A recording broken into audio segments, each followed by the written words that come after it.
반갑습니다. 잘 오셨습니다. 오랜만입니다. 예, 예, 그래요. 우리 가족들 때문에 오신 분들도 있고 처음 오신 분들도 있고 그런 것 같아요.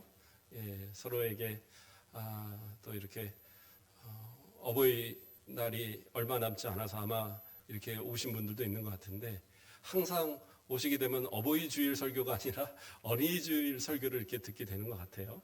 그리고 또 어린 자녀들도 있고 하니까 또 이 말씀을 통해서 함께 은혜 받고 또 부모의 사랑도 또 생각해보고 그런 시간 되기를 또 주님의 이름으로 축원드립니다. 자, 오늘은 어린이 주일입니다. 그래서 어린이에 대한 설교를 어느 교회고 다 마찬가지로 할 것입니다.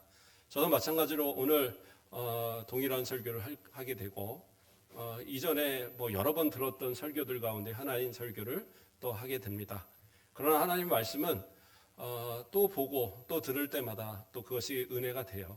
그러니까 아는 내용이다, 아는 말씀이다 라고 생각하지 마시고 오늘도 말씀을 듣는 가운데 함께 은혜가 넘치길 바랍니다.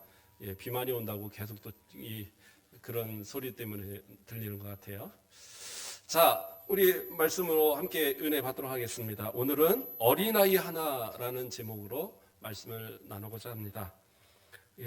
예수님께서 갈릴리 지역을 지나서 이제 가버나움으로 오실 때 그 길 도중에 그 제자들 가운데 서로 토론이 일어났었거든요. 그 이야기를 이제 배경으로 그 다음에 이제 이루어지는 내용들이 오늘의 내용입니다. 이제 가버나움은 예수님께서 복음의 근거지로 삼는 지역입니다. 그래서 어디를 갔든지 결국에 돌아오는 곳은 가버나움이에요. 가버나움으로부터 이제 복음을 전하기를 또 이렇게 하셨고, 많은 제자들이 가버나움에 살고 있고요. 그래서 아마 예수님도 가버나움에 집을 하나 정하셔서 그곳에 거처하시며 제자들과 쉬기도 하시고, 그리고 또 그곳을 중심으로 또 복음을 전하시러 또 나가시기도 하시고, 그러한 모습을 가졌던 것으로 보입니다. 그래서 예수님께서 이제 그 갈릴리 지역을 지나서 이제 이 가버나움으로 오신 겁니다. 그래서 이제 가버나움으로 오셔서 그 다음에 그 제자들이 길거리에서 무엇을 토론했느냐, 그것에 대해서 이제 질문하시는 거예요. 그래서 마가복음 9장 33절을 보면 가버나움에 이르러 집에 계실새 제자들에게 물으시되 너희가 길에서 서로 토론하는 것이 무엇이냐 하시되. 자, 하나님의 능력을 가지신 성자 하나님이신 예수님께서는 평소에도 다른 사람들이 말하지 않아도 그 마음의 소리를 이미 다 아시는 분이세요. 그래서 특별히 물어보지 않아도 그들이 토론하는 것이 무엇인가를 다 알고 계십니다. 그럼에도 불구하고 예수님께서는 그들에게 길거리에서 계속 그들이 떠드는 것을 들으시면서도 그냥 모른 척하고 오시다가 이제 집에 도착해서 제자들을 다 모아놓고 그리고 나서 이제 이야기하시는 거죠. 너희가 길거리에서 도대체 무엇을 토론했느냐. 그런데요, 이 제자들이 아무도 대답을 하지 못합니다. 그래서 이 토론에 대해서 대답하지 못하는 이유가 뭐겠습니까? 그들이 서로 누가 크냐라는 그러한 서로가 자신을 높다라고 말하는 그러한 토론을 하고 있었습니다. 누가 과연 예수님이 정치적 메시아로서 하나님의 나라, 저 다윗의 왕국을 재건할 그때에 과연 누가 거기서 예수님의 오른팔, 예수님의 왼팔로서 가장 높은 자리에 오를 것이냐, 이걸 두고 서로가 논쟁했던 겁니다. 제자는 12명인데 그렇잖아요. 뭐 우리나라처럼 뭐 옛날 조선시대처럼 영의정, 뭐 우의정, 좌의정 뭐 이런 게 있다고 해도 3명일 것이고, 우리나라처럼 총리체제라고 해도 총리하고 그 다음에 모든 장관들인데, 그러니까 가장 높은 위치에 누군가는 있어야 된다라는 생각을 하는 거죠.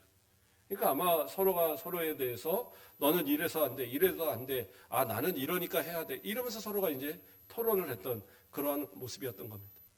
그러나 예수님이 물으실 때 그들은 이제 아무런 대답을 못 합니다. 그도 그럴 것 같아요. 왜냐하면 그 토론이 있기 전에 예수님께서 전도를 마치시고 제자들을 따로 모아서 그들에게 무엇을 말씀하셨어요? 예수님의 순환당하실 것과 또 부활에 대한 그러한 예언의 말씀을 그들에게 전하여 주셨어요.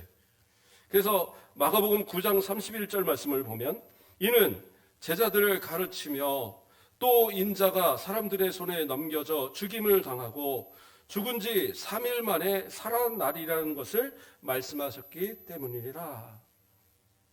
그러니까 예수님께서 그들에게 말씀하셨어요. 예. 이미 예수님께서 이제 내가 이 죽임을 당하고 고난을 당하고 저 십자가에 죽어서 이제 3일 만에 부활할 것이라는 것을 뭐 명확히는 아니지만 그러나 이 말씀을 이야기하셨습니다. 그러면 이 말씀은 상당히 그들이 받아들일 때는 정말 어떻게 보면 심각하게 받아들여야 할 말씀이죠. 그래서 이러한 말씀이 전해졌을 때에 32절에는 뭐라고 얘기했습니까? 그러나 제자들은 이 말씀을 깨닫지 못하고 묻기도 두려워하더라. 그러니까 여기서 우리가 얼핏 생각하면 예수님이 이러한 고난 당하신다고 말하니까 그것이 감당할 수 없어서 그래서 그 두려운 마음을 가졌나 보다. 그런데 사실 그게 아니에요. 여기서의 깨닫지 못하고 이게 사실은 정답이고요. 예수님의 말씀을 들으면서 이 순환에 대한 죽은 지 3일 만에 살아날 것이란, 그렇죠? 넘겨져 죽임을 당하고 죽은 지 3일 만에 살아날 것이라 이 말씀을 도저히 이해하지 못했어요. 그러니까 이해하지 못했는데 그러면 왜 두려워했느냐? 이 똑같은 이야기가 바로 앞장에 8장에 가면 나와요. 8장에 가서 똑같이 8장 31절에 보면 인자가 많은 고난을 받고 장로들과 대제사장들과 서기관들에게 버림받아 죽임을 당하고 사흘 만에 살아나야 할 것을 비로소 그들에게 가르치시되. 그러니까 8장에 가서 이미 이 말씀을 하셨어요. 그리고 9장에서 한 번 더 이 말씀을 하신 거예요. 그러면 이 8장에서 이 말씀을 하셨을 때 어떤 일이 있었느냐? 베드로가 예수님 앞에 주는 그리스도시요 살아계신 하나님의 아들입니다. 이렇게 고백했던 그 베드로가 예수님이 고난을 당한다고 말하니까 예수님 그러시면 안 됩니다. 절대 그러실 수 없습니다. 예수님이 왜 이렇게 죽으십니까? 말도 안 됩니다. 성경은 항변했다고 나와요. 항변이 바로 그거거든요. 절대 안 된다라고 반대해서 나는 반대요 소리치는 거예요. 예수님이 자신의 이 가장 힘든 어떻게 보면 공생애를 마치는 가운데 가장 힘든 일을 이것을 감당하셔야 되는데 그것을 제자들에게 말씀하셨는데 베드로는 나는 반대요. 안 됩니다라고 얘기를 하고 있어요. 그때 예수님께서 뭐라고 그러셨어요? 그 베드로의 충심을 바라보고 이게 아니었어요. 예수님은 담대하게 그를 향하여 아주 단호하게 뭐라고 그러셨습니까? 사탄아 내 뒤로 물러가라 라고 말하셨어요. 이 말씀이 아마 제자들한테는 충격이었을 거예요. 예수님을 위해서 그래도 한 말인데, 예수님, 그러지 마시고 이 나라를 다시 재건하고 저 정치적 메시아로서 이 나라를 정말 부강한 다윗의 왕국처럼 다시 한번 만듭시다. 이런 말이었는데, 그런데 예수님은 그렇게 자신에게 말하는 베드로를 향하여 사탄이라고 말을 하셨어요. 그리고 뒤로 물러가라고 말합니다. 그러니까 이 말을 제자들이 생각했기 때문에 감히 여기서 무슨 말을 꺼냈다가는 예수님이 재차 말씀하신 이 말씀에 도저히 이해는 안 가지만 거기다가 무슨 말을 던졌다가는 너도 사탄이야 이럴까봐 그게 두려웠던 거죠. 그런 책망받을 것이 두려워서 이 제자들은 예수님 앞에 감히 말할 수 없었던 거예요. 그러니까 무슨 겸손이나 아니면 그 말씀에 동조해서 아이고 참 이거 슬퍼서 말을 못하겠네 절대 그런 게 아니에요. 왜? 깨닫지 못했다고 그랬잖아요. 깨닫지 못하고 그렇게 말하고 있었던 것, 말을 못하고 있었던 것. 자, 그래도 아무리 깨닫지 못했어도 예수님께서 두 번에 걸쳐서 내가 죽임을 당하고 난 사흘 만에 살아날 것이다. 그러면 죽임을 당한다라는 말을 들었잖아요. 그런데 그 말씀을 마치시고 제자들과 갈릴리 지역을 지나서 가버나움으로 오는 그 길가, 그 도중에 거기서 누가 더 크냐? 예수님의 나라가 세워졌을 때 누가 거기서 더 큰 자리를 차지할 거냐? 이것을 가지고 따진 사람들이 바로 제자들이었다는 거예요. 정말 예수님 마음이 아프셨을 것 같아요. 예수님은 이 문제가 그렇게 간단한 얘기가 아니에요. 우리는 하나님께서 이 인간이 되셨으니까, 성자 하나님께서 인간이 되셨으니까 십자가 그냥 하셨겠지. 그게 아니라고 그랬죠. 이건 철저하게 인성으로만 그것을 감당했기 때문에 우리가 우리가 느끼는 모든 고통과 모든 힘듦을 다 그대로 다 감당하신 거예요. 더군다나 예수님은 열한 승과 같이, 갈대와 같이 참 연약한 모습이셨어요. 그래서 채찍에 맞아 쓰러지고, 그래서 그 십자가를 지고 골고다로 올라갈 때 그 십자가마저 자기가 못 지어서, 구레네 시몬이 그 옆에 구경하다가 시골 사람이 이거 뭐야 무슨 일이야 하다가 끌려가다가 대신 지고 올라갔잖아요. 그 정도로 예수님은 연약한 분이셨어요. 그런데 그분이 이 모든 고난을 다 감당하신 일이라고요. 근데 이것이 얼마나 어려웠겠어요. 그러니까 겟세마네 동산에서 어떻게 기도하셨어요? 땀방울이 떨어지는데 핏방울처럼 떨어지면서, 피로 변했다는 얘기는 아닙니다. 그런데 땀과 피의 차이가 뭐예요? 땀은 조금씩 떨어져요. 근데 피는 어떻게 합니까? 상처가 나서 피가 터지면 그 피가 줄줄 쏟아집니다. 그 차이예요. 그러니까 어떻게 해요? 이 땀방울이 만약에 핏방울처럼 그렇게 막 쏟아질 정도라면 얼마나 간절히 기도했다라는 거예요. 예수님은 그렇게 정말 전심을 다해서 기도할 만한 일인데, 이것을 제자들에게 너희도 나를 위해서 함께 기도하라는, 어떻게 보면 그 나를 대비하라는 의미에서 그렇게 재차 말씀하셨음에도 불구하고 제자들은 서로 누가 크냐, 누가 더 큰 자리 차지할 거냐, 이거 말하고 있었어요. 그래도 예수님은 그들을 책망하지는 않으셨습니다. 그리고 어떻게 해요? 그들을 모아놓으시고, 그리고 예수님이 앉으셔서 그들에게 말씀하십니다. 뭐라고 말씀하셔요? 마가복음 9장 35절 말씀을 보면, 예수께서 앉으사 12제자를 불러 이르시되 누구든지 첫째가 되고자 하면 무사람의 끝이 되며 무사람을 섬기는 자가 되어야 하리라 하시고. 자, 먼저는 뭐라 그랬어요?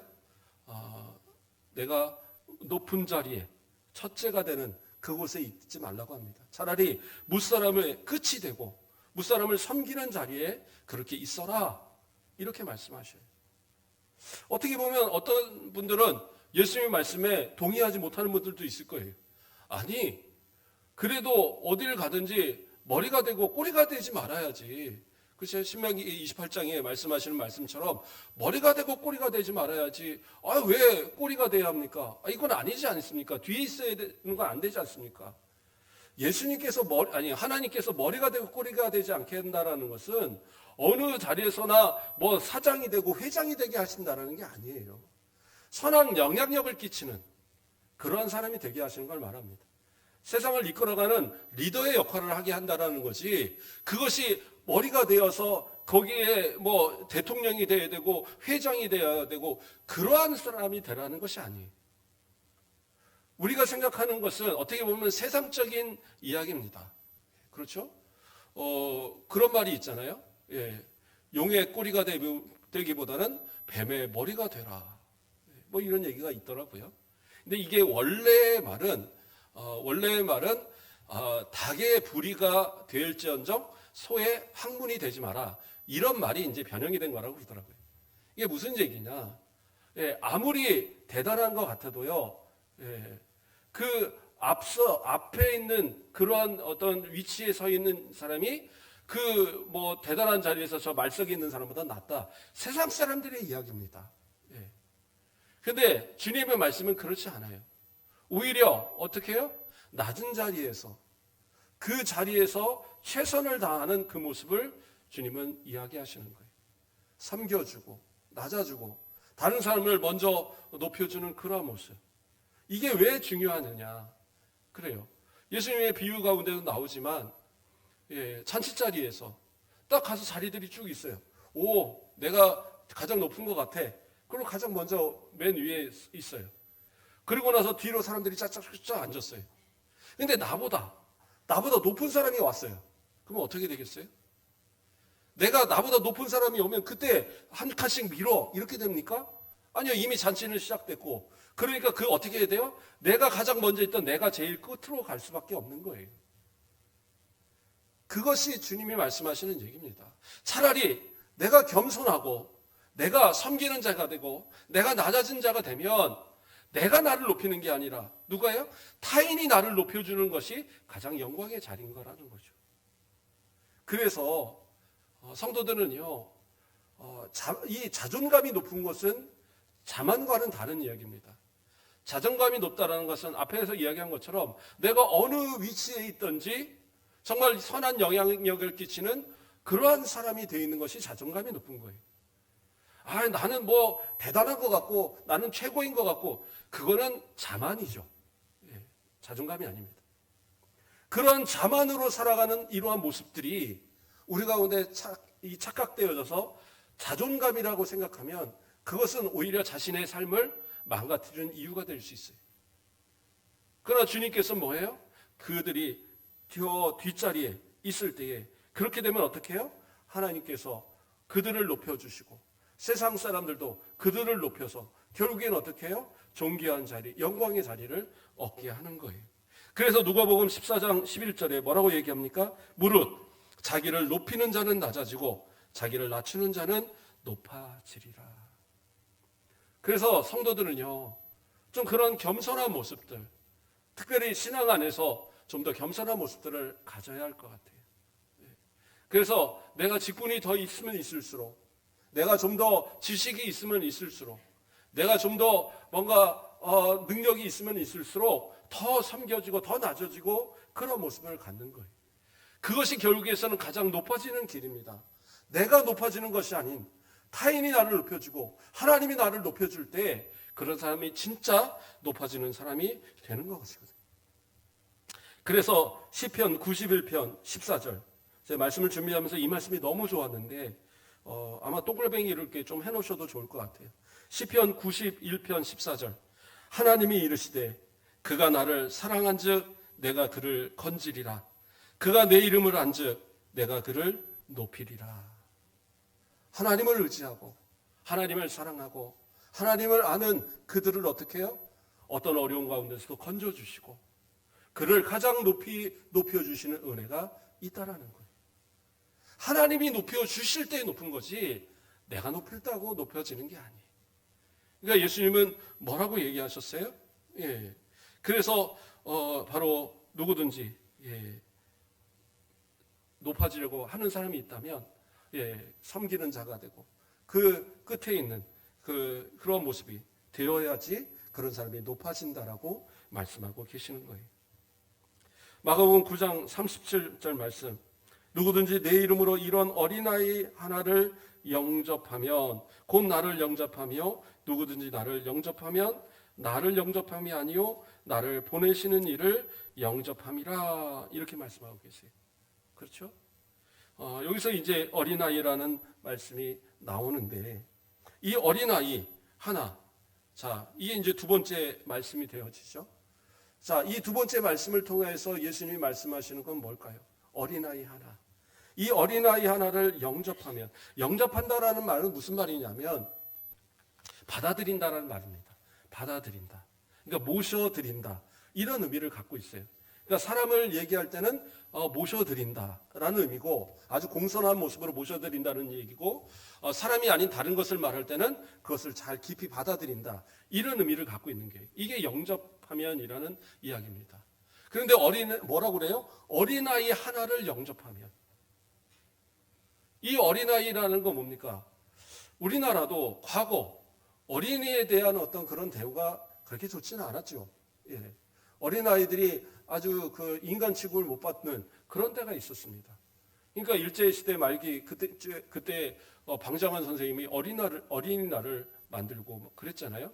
그래서 이 또 해방이 되면서부터 5월 5일이 어린이날로 정해져서 지금까지 이제 우리가 어린이날을 지키고 있는 그런 것이 되고 있습니다. 그래서 어린이날을 처음 이 기념 행사를 1923년 5월 1일 날에 했다고 합니다.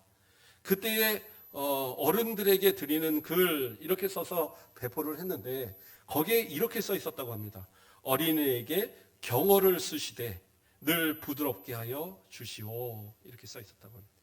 그러니까 어린아이라고 반말하지 말라고 하대하지 말라고, 그리고 부드럽게 말해주라고 그렇게 써 있었다고 합니다. 그러니까 예전에는 어땠다라는 거예요? 어린아이를 막대하고 어린아이들한테 함부로 말하고 이런 것이 당연하게 여겨졌던 그런 모습이 있었다라는 거죠. 그래서 예수님께서는 그 어린아이를 데려다 놓으면서 그 당시 예수님 당시에서도 어린아이들은 숫자에서도 계수되지 않을 정도로 물론 엄마야 애지중지해서 예수님 앞에 데려와서 머리 한번 쓰다듬어주고 축복 한번 해주시기를 그렇게 바라면서 데려오기도 했지만 제자들이 어떻게 했어요? 아이 어디서 감히 어린애들을 데려와 그걸 꾸짖었어요. 그러니까 그때의 분위기를 그렇게 얘기하는 거예요. 그러니까 그때는 어린아이들이 그런 대접을 받지 못했다라는 것을 보여주고 있어요. 근데 예수님은 이 어린아이 같지 않으면 천국에 가지 못한다. 그러면서 어린아이를 감싸주시고 그들을 축복하시고 그게 이제 예수님의 어린아이 사랑의 모습이셨죠. 근데 오늘 본문에서는 이 어린아이를 가운데 세우셨어요.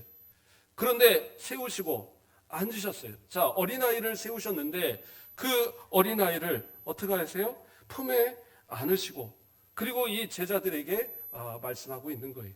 그러니까 자신을 낮춰서 그 아이를 그 품에 안아서 그리고 제자들에게 보여주면서 자, 이 어린아이 하나, 이 하나를 영접하는 것이 곧 나를 영접하는 것이다 라고 이야기를 합니다.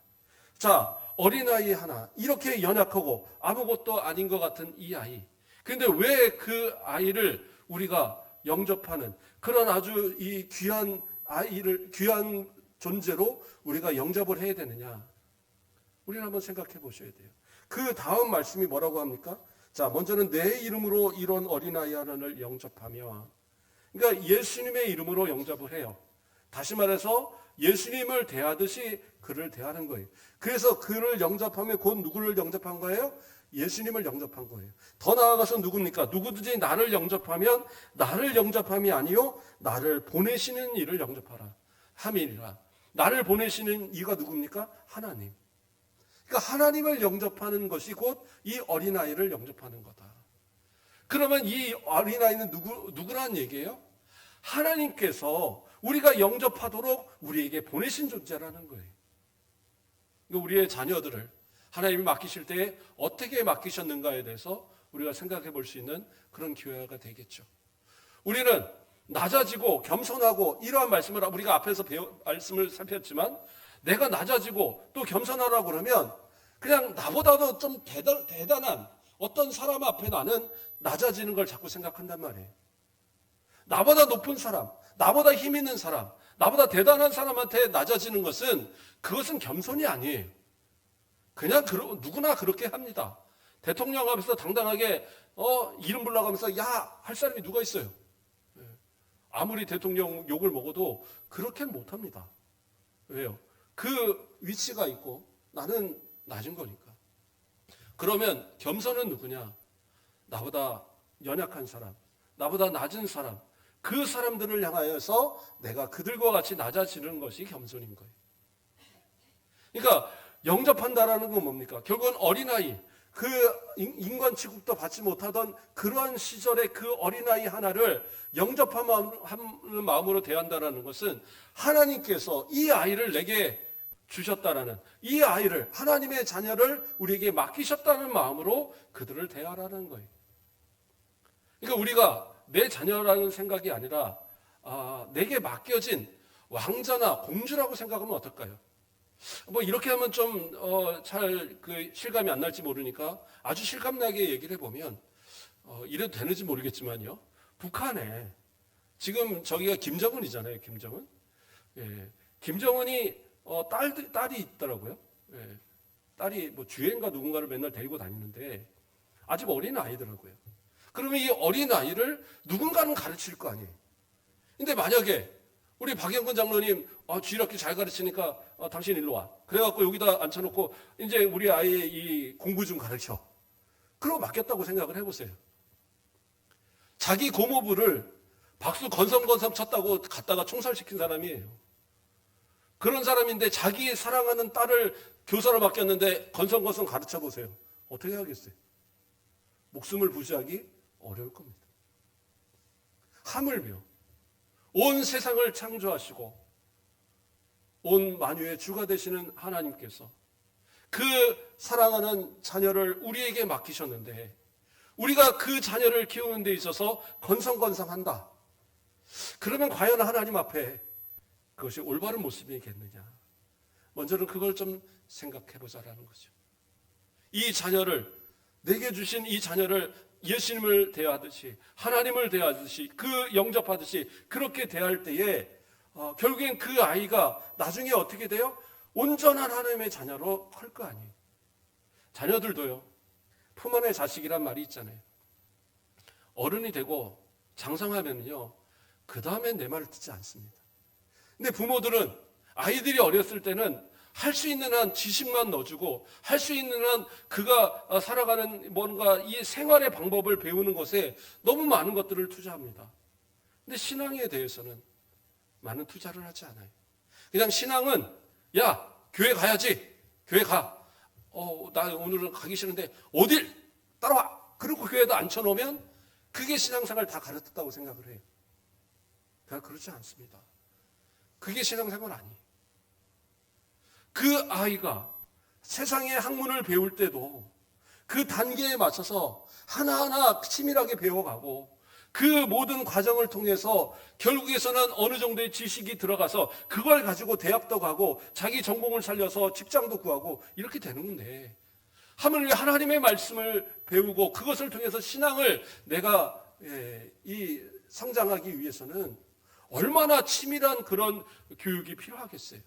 근데 우리는 그냥 너무나 단순하게 주일날 교회에서 우리 선생님들이 다 가르치지 않습니까? 선생님들도 마찬가지입니다. 아이를 영접하듯이 그 아이 하나를 위해서 정말 하나님을 영접하듯이 예수님을 영접하듯이 그렇게 가르쳐야 되는 거예요. 그리고 부모도 마찬가지로 그냥 맡겨놓을 것이 아니라 일주일에 6일에 3 동안에 이 아이를 위해서 내가 정말 신앙적인 교육들을 해야 되는 거예요. 강압적인 게 아니라 이 방정환 선생님이 그 부탁했던 것처럼 부드럽게 신앙을 정말 내가 의미 있게 받아들여야지 무섭게 배워놓으면 하나님은 무서운 하나님. 그러니까 나는 도망칠래. 그런 것처럼 어느 순간 부모도 떠나고 하나님도 떠나는 그러한 사람이 돼버려요. 이 아이에게 하나님이 가장 귀하다는 것을 가르쳐 주시고 이 아이에게 하나님이 가장 큰 사랑으로 너에게 베풀고 계신다는 사실을 누구를 통해서? 부모를 통해서 알게 해 주셔야 되는 거예요. 그래서 이 아이가 내가 육신에 필요한 것은 세상의 어느 사람들보다 많이 줄지 못해도 하나님께서는 가장 큰 것으로 너에게 줄 수 있다는 것을 남겨주면 이 아이는 나중에 부모는 못 줄지라도 우리 하나님을 의지해서 더 큰 것을 얻어가는 세상 가운데 머리가 되고 꼬리가 되지 않는 진짜 겸손하지만 높임을 받아지는 그러한 사람으로 만들어줄 수 있는 거예요. 이게 얼마나 중요한 얘기인데. 이것을 우리가 놓치고 있을 때 우리의 자녀들은 어느 순간 내 품에서 떠나서 세상을 향하여서 나아가고 내 부모가 섬기는 하나님이 아닌 내게 더 기쁨과 더 즐거움을 주는 세상을 향하여 나아간다는 거예요. 저는 우리 부모님한테 감사하는 것은 재산을 준 것도 하나도 없고요. 어려서도 가난하게 자라서 특별하게 뭔가를 이렇게 얻어본 기억도 없습니다. 성탄절 되면 어느 날 아이들이 산타클로스가 선물을 준다고 그러길래 아버지 산타클로스가 뭐예요? 그랬더니 그 어른들이 그냥 선물 주는 거야. 그런 거 없어. 그리고 저는 그냥 없는 거나 하고 그러고 넘어갔어요. 좋은 옷을 그렇게 사본 기억도 별로 없고 저는 우리 아이들하고 여행도 좀 다니고 했지만 제가 자라면서 우리 부모님하고 동물원은 간 기억이 납니다. 근데 그 외에는 어디 여행을 간 기억이 없어요. 그런데 저는 부모님을 사랑하고 존경했던 이유는 단 하나. 하나님을 섬기는 방법을 알려주셨어요. 예수님을 의지하는 방법을 알려주셨어요. 가장 힘들고 어려울 때 예수님을 찾아야 한다는 것을 배웠고 가장 내가 필요한 것이 있을 때 하나님께 기도하라는 것을 저는 배웠어요. 그것이 저의 삶의 지금까지의 전부인 것 같아요. 하나님이 결국에 모든 걸 다 채워주시더라고요. 그러면 우리도, 저뿐만 아니라 우리 장로님들도, 권사님들도, 안수집사님들도 어려서 그러한 모습을 배웠기에 지금의 이 자리에 있는 거 아니에요? 그러면 내 자녀들은 그것을 배우고 있느냐? 한 번씩 얘기하셔야 돼요. 저도 얘기하거든요. 내가 혹시 나중에 없어도 너희들 신앙생활만은 해야 된다. 예수님만은 떠나면 안 된다. 하나님 꼭 믿어야 된다. 이런 얘기하면 아빠 왜 그래? 아빠 이상해? 막 이러는데, 주변에서 또 이렇게 먼저 가는 분들이 있는 모습을 자꾸 보게 되면 저도 자꾸 그런 경각심이 생기는 거예요. 내가 어느 날 하나님 불러서 가게 될 때 과연 내 자녀들이 하나님을 섬기고 있을까? 지금은 그래도 하나님 섬긴다고 하지만 10년 뒤, 20년 뒤, 30년 뒤에 이들이 하나님을 섬기면서 후손의 이르기까지 30년, 40년, 50년 그 후손에 이르기까지 신앙을 이어가게 만들까? 그렇기 때문에 더 우리는 가르쳐야 돼요. 늦었다고 생각하지 마십시오. 지금이라도 유언장 딱 써놓으시고 교회 열심히 다니는 사람이 내 집을 갖는다.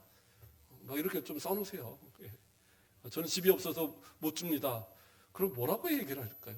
내 마지막 소원 해갖고라도 써놓으시고 뭔가 자녀들에게 신앙, 예수님을 의지하고 하나님을 의지해야지만 가장 그것이 최고라는 것. 세상의 어떤 지식, 지혜, 재산, 권력, 무슨 어떤 것도 그 모든 것이 하나님을 잃어버리면 다 잃어버리는 것이라는 것을 깨달아 알 수 있도록 만들어주는 것. 이게 참 중요하다는 겁니다.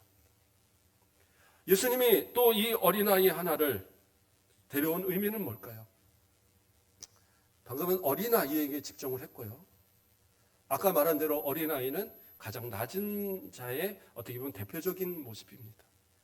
그러니까 다시 말하면 가장 낮은 자, 소외된 자, 어려운 자, 그들의 친구가 되어주고 그들을 영접해 줄 수 있는 그러한 모습이 되라. 이러한 모습으로서도 제자들에게 예로 말씀하신 겁니다. 실제로 예수님은 어떻게 말씀하셔요?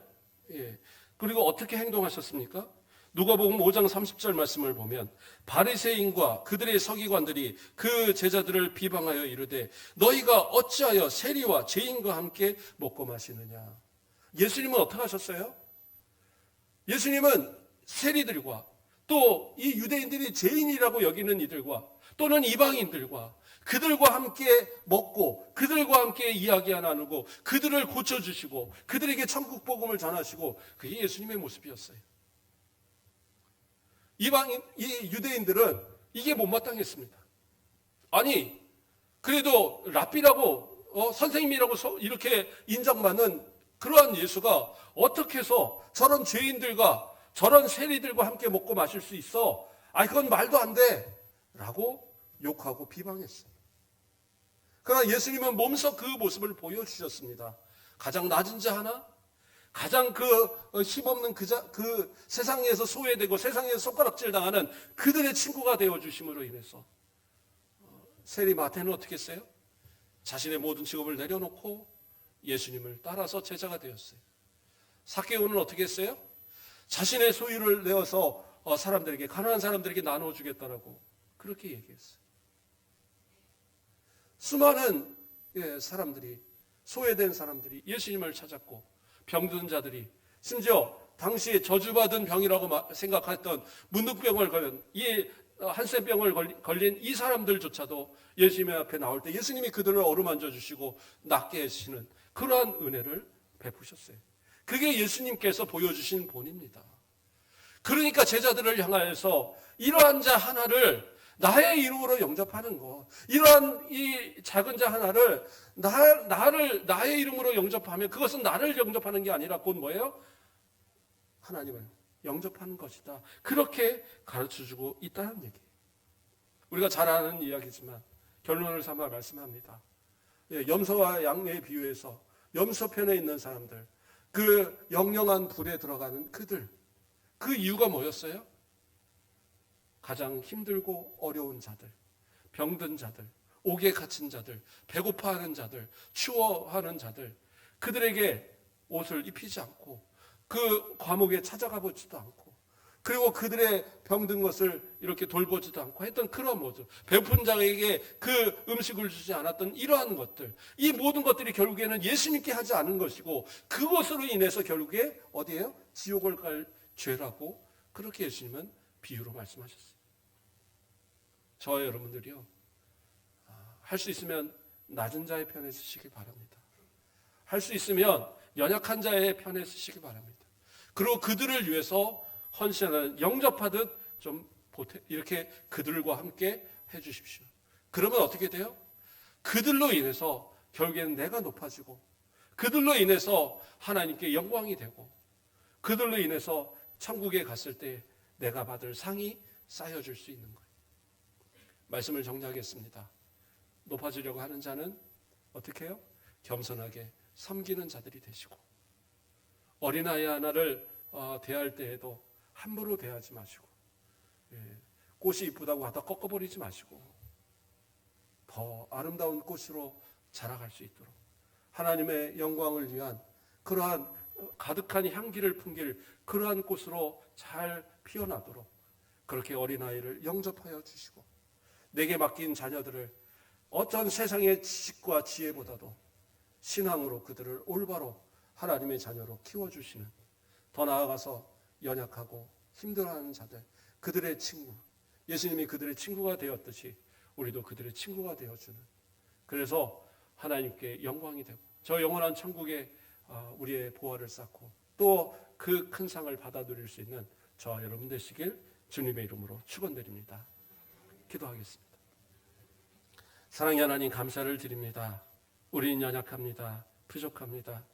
그래도 주님께서는 우리를 포기하지 않으시고 낮고 낮은 우리들을 주님의 그 사랑으로 하나님의 자녀로 삼아주셨음을 감사를 드립니다.